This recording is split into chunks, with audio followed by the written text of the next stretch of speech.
sounds so weird because you would think, oh yeah, I do. I'm me. And then like you stop and evaluate every aspect of your life, everything that you believe. Is it what you believe? Is it what you want to do? Your example with the college thing, you were pushed to that and you never wanted to do that. And so like that's a prime example. And those kinds of things happen over and over and over again throughout all of life. It's because it's easy to follow a leader because you can default to the leader. Oh, I'm wrong. No, they're wrong because they told me I'm wrong. And so it's a lot easier to just follow suit of somebody who told you to be a certain way, think a certain way. And I can't help but I think of religion within this, that people just sit under one person and don't follow through in their own. They're just like, well, so-and-so said this, and so I believe it. I did that. Like within my, faith, I just succumbed to what other people told me. And when I actually stepped out of those boxes and I was like, well, where did that come from? And the truth is, it came from this person and this person and this person and this person. And there was no validity there. It was just passed down through all these years. And I'm like, oh my gosh, I have been living my life for this person, like way over there, because they started this idea and it's not real, and it's scary. Man, I know you've gone through the same thing. It is so scary to get there and you're like, what have I been doing my whole life? This is terrible. But you just accept where you are, like, okay, well, I'm going to take that as a fact, a very shocking fact that I've lived my life for somebody else. And what do I feel about this? What do I feel about this situation or this topic? Yeah, on the subject of religion, we'll do a whole episode on that. We still got a couple months away. Stay tuned, guys, but we're going to hit that one really hard. But we saw this last year in the political realm, where people kind of dug in their heels and you asked them what they believe, on both sides, by the way. You ask them what they believe and they say it, and then you go, why you believe that? Where did that come from? Did you have an experience with that? I was told that, you were told. Oh, so you're letting someone else's thoughts become your thoughts. Interesting. Yeah, because it's so easy to just follow the leader.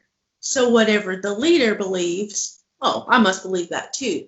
It's easy to kind of fall under somebody else's wing. It's really hard to know yourself and to think of all of these things that we're bombarded with every day. All of these decisions that we must make every day as human beings. It's easier to let somebody else make the decision. Like in my life, it's like dinner. Like, okay, come on now, in couples and, what you want for dinner? I don't care. What do you want? I don't care. What do you want? You hear that all the time because it's like, I don't want to make the decision because I don't want to be wrong. And so if somebody else is wrong, it's not a big deal, but I don't want to be wrong. I think when you're so used to letting go of your own belief system and your own way of thinking, it becomes so habitual to believe other people that when you try to break free from that and speak up and have your voice be heard, I think a lot of times people feel that discomfort that comes with that, because it becomes, wait a minute, this isn't normal. Wait a minute, I can't speak up. I've never spoken up before. I've never wanted to do what I wanted to do. I've always done it for X, a spouse, a parent, a child. Oh, I want you to address that one here in a second. But so many areas of our life, we do that. We just give it up. And so we don't want that discomfort. So they'd rather follow the leader rather than be the leader of their own life. Yeah. Yes. And I'm just my brain is reeling with all the people in my life that I can see. They're just following the leader and they're not living their life. They think that they are. I think that's where this topic is so tricky, because people don't realize that they're doing this. When they say things or act a certain way, I can see through it and you got that from this person, or, oh, you believe this because of this. That's why it's so hard to be who I am. I'm going to be honest with you, because I don't fall in any place. Religion, any of the norm, not me. When it comes to politics, not me. I don't fit anywhere, and I stopped trying to. We have to stop trying to fit in somewhere. I don't care if I don't fit in. Jimmy, I love you. You my best friend, but I'm going to believe what I'm going to believe, even if you don't believe like me. And I'm going to believe what I believe. I was going to say, I want you to. That's the beauty of acknowledging that people have different beliefs. You don't have to believe the same thing because you don't believe something. I believe that somehow makes you less than as a friend. Like, what kind of messed up world are we living in if that's reality? Yeah, absolutely. And it just goes back to who the people that you're around, the people that you grow up with, the people that you're around, they influence you so heavily. And so you have to be careful with who you let around yourself. But at the same time, I push back on that thought because I'm so comfortable in who I am and what I believe that no outside influence can change who I am and what I believe. And so I do open myself up to many, many people that don't think like me or talk like me. Last night we had the Hispanic guys that my husband works with, and it was just so fascinating for me to listen to their culture and to listen to where they come from and their real life hard story of how they have worked their butt off to get where they are today. And I love soaking that up because I love to hear other people's experience, because I'm so comfortable in myself and what I believe. I can open myself up to other people's experiences because I don't live my life for anybody else but me. I've heard that's an interesting theme that we should cover on a podcast sometimes. Oh, wait, we are. So, guys, if you're over on Clubhouse and you're resonating with anything we're sharing here, please go ahead and raise your hand. We'll bring you guys in here in just a minute to kind of continue the conversation. Would love to get your input about what we're talking about. And if you joined late, we are talking about living your life for you. You're listening to the One Step Deeper podcast. We're doing a live simulcast over on the Clubhouse room, Keto for the Soul. Thank you guys for being here. But yeah, literally, this is a subject that once you become aware of it, and my awakening only recently happened within the last couple of years, when you like start to pull the scales away from your eyes and you see clearly, you don't want that anymore. You want to live such an authentic, real life that if you can't be real, you don't want to live. Like, I'm not trying to say you want to kill yourself, but it's almost impossible that once you have your eyes open to this and you see the reality of it, that you don't make some kind of a change radically. Like, I can tell you, I've had people in my life tell me, you've changed. And I always go, thank you. I sure have.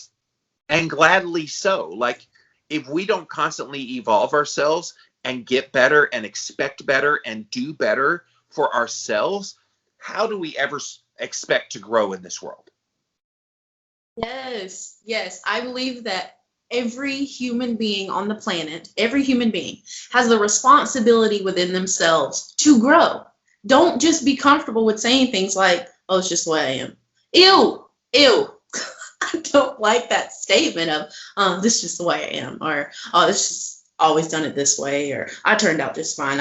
All of those just they make me cringe. They make me cringe so much because I'm like, learn, grow, develop where you are, see where you are, develop outside of those boxes. And also, I want to turn this whole live your life for you, I want to turn it around. Stop making people fit in your boxes. Quit pushing boxes on people. Quit making them live their life for you. Ew. Yeah, that's true. I wasn't even thinking about that aspect of things, but there are people, they're evil, maniacal, psychological warfare, narcissistic gaslighters galore.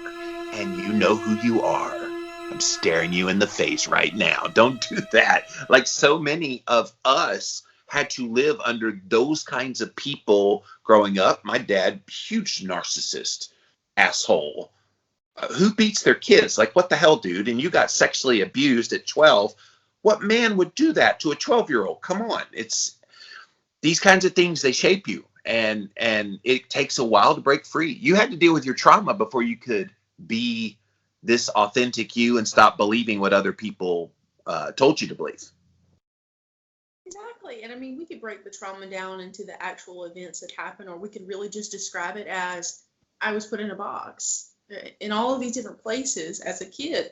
Be this way, live your life this way, talk this way, act this way, only be around these people, only let yourself around. Oh my gosh, it was never ending. And well into my 20s, like never ending. And I'm so thankful for people like you in my life and people like my husband, because I swear to you, they never pushed boxes in my way. They were just so interested in getting to know who I was. Even when I was still getting to know who I was. I still don't know who I am. Like I'm confident in what I believe, but I don't think we ever get to a place where we're like, I know who I am, because we're always evolving. It's not a stop point. It's not something like, okay, I have arrived. It's not like that. You keep growing, you keep learning, you change the book. When you're a child, you're on encyclopedia. I'm gonna show my age because I don't think those are around anymore. You're on online encyclopedia. Yeah, yes. I had the set. I had the books. The encyclopedia. Got the Britannica, the Encyclopedia Britannica. Yes, that used to be our Google for all of you Gen Z and millennials that are young enough. Like we're on volume 1 when we're a child, and then when we get to our adulthood, we should be on volume 20. But some people are still stuck on volume 5, 6, 7 because they can't get out of that, because they're so stuck in that box of living right there. Yeah, we could have easily called this episode "Unbox Yourself." Because that's what it is, unboxing all of these things that were planted in our head. But we do know from some of the studies in psychology that once something enters your brain, even if it's false, even if it's not what you really believe, people automatically, immediately, Brittany, believe it.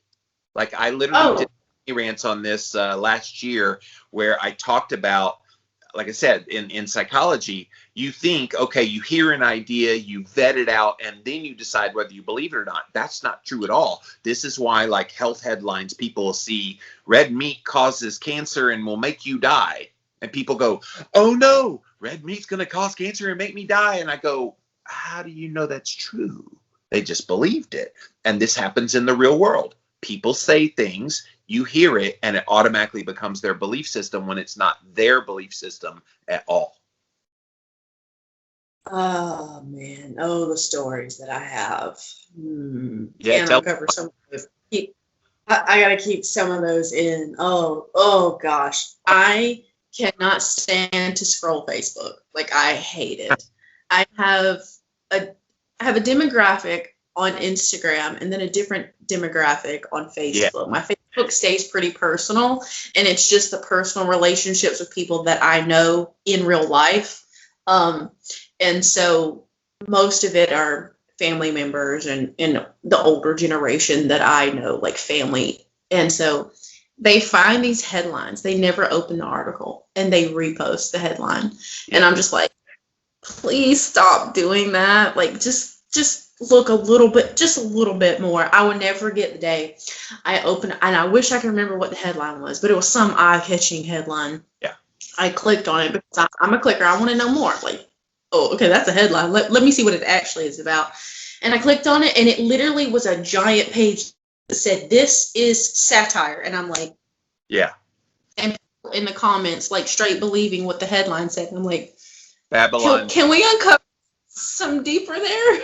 Yeah. Was it Babylon B, one of those? Yeah. I don't know. Probably. They make such, they're a satire of the new website. But that's a fine example of having other people influence you. Somebody, even when they say this is a satirical page and not meant to be real news, people still believe. For years. I mean, we can talk about diet advice, we can talk about all these things for years. This one little thing escalates into this huge thought process, this huge generational thing. And I think this whole idea of live your life for yourself, I mean, like we've had generation just bringing these boxes, and we're just like, okay, well, they did it this way, so I have to do it this way, or they lived here, so I had to live here. Like that was one of mine. Like literally, we joked around where I lived in Wagner and called it Hallmanville because it was my family. It was me, my mom, my uncle, my grandma, my great aunt, my other great aunt, my cousin. Like the whole road was nothing but my family. Yeah. And I was just expected to live there, and I did. And I looked around and I was like, Do I really want to live here?